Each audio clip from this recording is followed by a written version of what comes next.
Hello, my name is Melanie Siggs. I'm Director of Strategic Engagement for the Global Seafood Alliance, a consultant to the World Economic Forum, and Vice President of the Centre for Responsible Seafood. Thank you for joining me to take a look at the Sustainable Development Goals, global initiatives and sustainable seafood. How can we step up to help meet those goals and help drive those initiatives, and why would we? 21 years ago, when the Marine Stewardship Council, the Global Aquaculture Alliance and Google were all in nappies, and the Aquaculture Stewardship Council and Twitter weren't even a twinkle in someone's eyes, we were galloping headlong into the 21st century, convinced that the world's computers would all crash at midnight on New Year's Eve, and that would be the end of life as we knew it. Sustainable seafood was in its infancy, and private sector NGO partnerships were pretty much unheard of. And at the same time, the Millennium Development Goals were born through the United Nations with a 2015 agenda. They did actually include an ambition around biological fish stocks, but largely focused on health, poverty and education. And there was no mention of climate change. And here we are, nearly 22 years into that 21st century, and we have truly come a long way in terms of our understanding of issues for facing sustainable food production and climate change.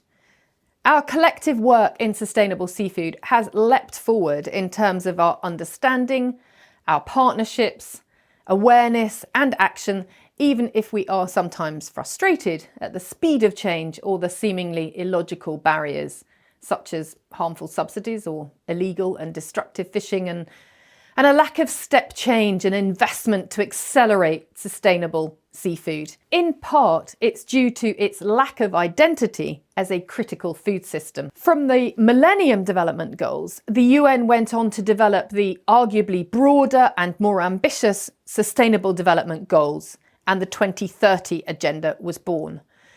There was much more engagement, there is much more engagement of NGOs, of the private sector, and there are specific targets around ocean, land, climate change, sustainable consumption and production, all driving to end hunger and poverty while protecting the planet, and these underpin the UN objectives. Despite that drive to end hunger and poverty, the objectives around livelihoods, health and sustainable development, and given that some 3 billion people rely on wild and farmed fish for the bulk of their animal protein and micronutrients, seafood's role in helping ending hunger and poverty and achieving those objectives is very poorly represented. Perhaps part of the reason, as I mentioned, is because seafood is rarely seen as a core food system, or because so much of it is produced by small-scale producers with quiet voices. The SDGs give us a real opportunity to have sustainable seafood recognised as a truly valuable asset in realising those collective goals. Goals that governments, private sector, NGOs and academia can all get behind together to help end hunger, poverty, create decent work and livelihoods, to help mitigate climate change that's exacerbated by current and historical food systems. I'm actually going to change my terminology now, because the term aquatic foods is increasingly being adopted over seafood to better describe the food produced from different aquatic plants or species in different bodies of water. The combination of the SDGs and a number of global actions is giving volume to the aquatic foods narrative. I asked Manuel Barange, Director of Fisheries and Aquaculture Division at the UN's FAO, Food and Agriculture Organization, to help us understand how FAO are addressing these poverty and hunger goals. Manuel. Hello, good morning. My name is Manuel Barange. I'm the Director of the Fisheries and Aquaculture Division at the FAO, the Food and Agriculture Organization of the United Nations. When talking about aquatic foods, many people focus on the past and the present. They mentioned the fact that aquaculture has been the fastest growing food production sector for the last 5 decades, or that aquatic foods provide the best combination of macronutrients to fight malnutrition. But I'd like to focus more on the future. And what I'm telling you is that unless we truly transform aquatic foods, it will be very difficult to end hunger and poverty by 2030, as the Sustainable Development Goals demand. And what does it mean to transform aquatic foods and their sectors? Well, in FAO, we have a plan, Blue Transformation, which has three very specific objectives. First, to truly expand aquaculture throughout the world, but particularly in food deficit regions such as Africa, a continent that only produces 2.5% of global aquaculture production today. Second, to transform fisheries management in places where sustainability is failing or is unknown. And that includes better and more equitable access to resources and the development of methods that work in data-limited and capacity-limited regions. And third, to innovate in the area of fish value chains that are some of the least developed in the food industries. If we work on these three elements, these three objectives, we can truly transform blue systems and ensure that we contribute to the ending of hunger and poverty.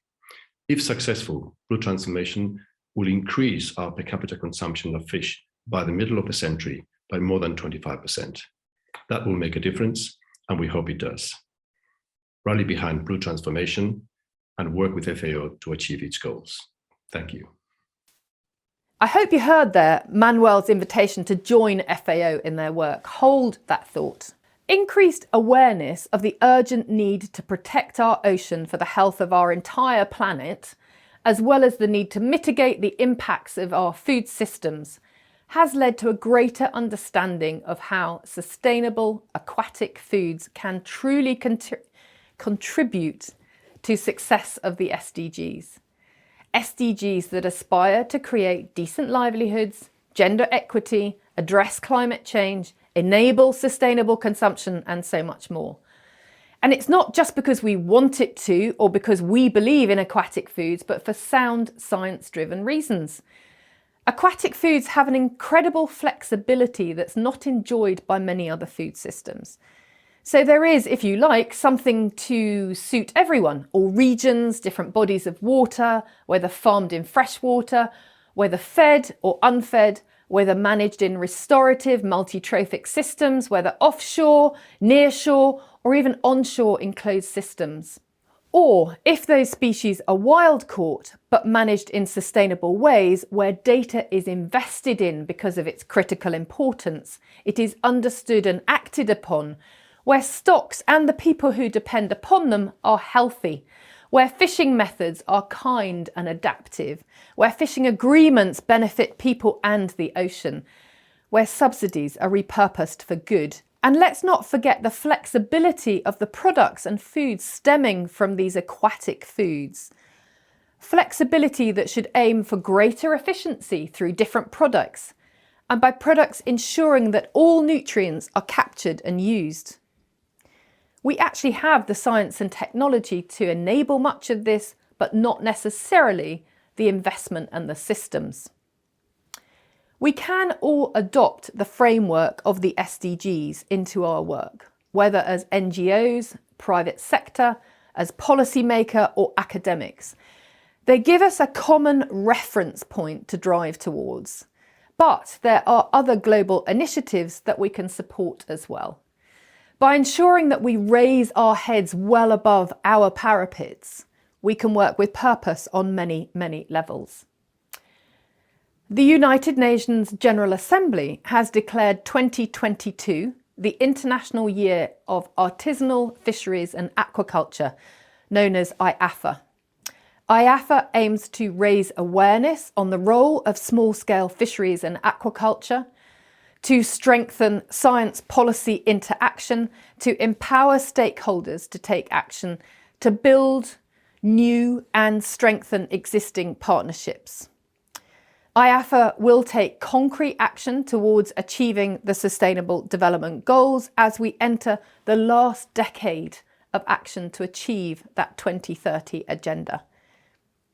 The objective of celebrating IAFA in 2022 is twofold: to focus world attention on that role that small-scale fishers, fish farmers and fish workers play in food security and nutrition, poverty eradication, and sustainable natural resource use, thereby increasing global understanding and action to support them. Some 2/3 of aquatic foods are produced by small-scale producers. And to enhance dialogue between different actors, and not least to strengthen small-scale producers to partner up with one another to make themselves seen, heard and included in policy and decision-making that shapes everyday lives, all the way from local community level up to international and global fora. If you haven't heard about the International Year of Artisanal Fisheries and Aquaculture, IAFA, head to Google now, or at least when I've finished. Supporting fisheries and aquaculture to give these small-scale producers a loud voice can make a massive difference to ensuring best practice is possible and enabled, and that meaningful, healthy lives are led. It will help embed aquatic foods as critical to food systems around the world, and that's going to lead to more integrated and enabling regulation, which can both nourish and empower. So part of our role as a community is to help make that happen for those small-scale producers, raising their voices and opportunity to ensure we share and invest, and to make sure practice in the water is sustainable, environmentally, ecologically, socially, economically. Around the world and global are terms we use to reference aquatic foods' far-reaching abilities. Indeed, aquatic foods are produced throughout the world in every continent. I asked Alice Ruhweza, WWF's Director for Africa, how aquatic foods could support success of the SDGs, not just in Africa, but more broadly, if they are recognised as critical food systems. Alice. I think aquatic foods are an important part of our global food portfolio, not only in Africa, but also globally. Our population worldwide is growing, and there is a need to address nutrition security while recognizing the damage that climate has on food production. Here in Africa, we already know that 100 million Africans are likely affected by climate change, even though we only account for 4% of greenhouse gas emissions. Africa suffers disproportionately from climate change, from food insecurity, poverty, and displacement as a result of climate change. But this is why I love the framework and collective ambition of the SDGs. It's not ambition just for you and for me, but for us as a global community. We work together, reducing risk, increasing resilience, helping to enable meaningful and healthy lives. We need to use this collective framework to feed a growing population, ensure livelihoods, equity and investment, all the while protecting our precious shared planet. Now, aquatic foods, with their adaptability through different species, including aquatic plants and non-fed species, can help provide this kind of flexibility that gives greater resilience to withstand shocks, be those from climate, from pandemics, or others. That adaptability and resilience is critical to nutrition security. Aquatic foods from sustainable fishing or aquaculture can provide nutrition through protein, omega oils, and a host of micronutrients. These aquatic foods can also improve gender equality, because we know that women make up most of the workforce in agriculture, in processing, and in the aquaculture sectors. But if we embed aquatic foods better and more meaningful as critical food systems in national and global policies, we can help ensure better recognition and support for these women who are providing food, who are trading, and are often overlooked. Sustainable aquatic foods usually have lower carbon footprint than any other animal footprints, and as such, they can provide the protein and nutrition we need without additionally exacerbating climate change or reduce or biodiversity loss. I see immense opportunity for us to come together to support aquatic foods through fishing and aquaculture that can in turn help us achieve all the SDGs we agreed upon, including SDG 2 for no hunger, SDG 3 for good health and well-being, SDG 5 for gender equality, SDG 13 for climate change, SDG 14 for life below water, and SDG 15 for life on land. What we need to do is come together to create better integrated food policies that attract the finance, technology, and science needed to help us realize sustainable aquatic foods, be that wild or farmed. So there you have it. Sustainably harvest aquatic foods provide an opportunity to improve human well-being by providing an affordable, local and culturally appropriate source of essential micronutrients and omega-3 fatty acids for many communities and populations that lack food security, while also lowering our carbon footprint. An opportunity for all of us to address hunger, poverty, livelihoods, health, gender, equity, our ocean, the land and climate change through those SDGs. And we've already have goals agreed and adopted across 193, yes, 193 countries. That is the SDGs. And there's more afoot. In September this year, global leaders at the UN Food Systems Summit recognised that aquatic foods for their first time, for their real potential to help realise many of those SDGs. It was noticed that a food system would be incomplete without aquatic foods, and it was listed as one of the 7 priority action areas by the scientific group.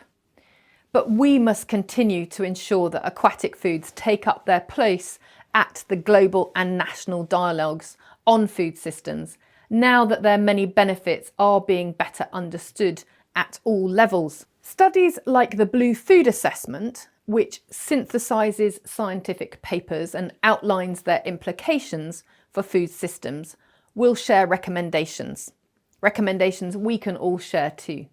Our food system currently leaves 3 billion malnourished, and we'll have to feed 10 billion by 2050. And we'll need to do that under the effects of climate change and the effects of our food systems, which to date have included deforestation and soil nutrient and erosion. Aquatic foods are ready and able to play an important role building a better food system for our future. And the Blue Food Assessment shows how we can benefit from the multitude of opportunities that exist. And to quote Jim Leap, one of the principal leaders of the Blue Food Assessment, with 9 fishing seasons left to achieve the 2030 Sustainable Development Goals. The research shows that blue foods are one of the best solutions to the dual challenges of climate change and malnutrition that are rapidly accelerating around the world. So nearly 22 years on since the turn of the century, and arguably as our sustainable seafood movement comes of age, let's ensure that we step up to the challenge and opportunity. I have just brushed the surface while groups like FAO, World Bank, the Blue Food Assessment, Friends of Ocean Action and others are diving deeper, and individuals such as the wonderful Shakuntala Thilsted single-handedly are helping put aquatic foods firmly on the global food system map. Increasingly, private sector actors and NGOs are seeking to understand how their work better connects, but they're not always truly engaging with the SDGs. We could and we should dive into this subject more deeply for sure, but I think my time is up. And I can only hope that you might have been inspired to go and find your way to participate at this global and collective level. I wholly encourage you to really understand how our work and the role of aquatic foods can not only contribute to success of the SDGs, which is success for people and planet, but how they can also act as frameworks and reference points around which we can all collaborate and act without doubt for collective good. I encourage you to support the global opportunities of activities such as the International Year for Artisanal Fisheries and Aquaculture, and to support the good work to have the UN Food Systems Summit recognise aquatic foods and to amplify their voice at the food system dialogues wherever they take place. In short, to seek out and take the opportunity before us such that aquatic foods have never before been so important, so critical, so that investment, the science, the integration, the enabling policies, the protection, the equity that results from our work is like honey in a beehive. I leave you with the words of Peter Thomson, UN Special Envoy for the Ocean, who has kindly recorded this message for us today. Thank you very much, Peter. There's no question that sustainable aquatic foods support a wide range of the UN's Sustainable Development Goals. Just think about the eradication of hunger and poverty, the achievement of good health and well-being, and the required transformation of humanity's ways of production and consumption. But central to answering the question at hand are SDG 13, to take urgent action to combat climate change and its impacts, and SDG 14, to conserve and sustainably use the ocean's resources. There can be no healthy planet without success in implementation of SDGs 13 and 14.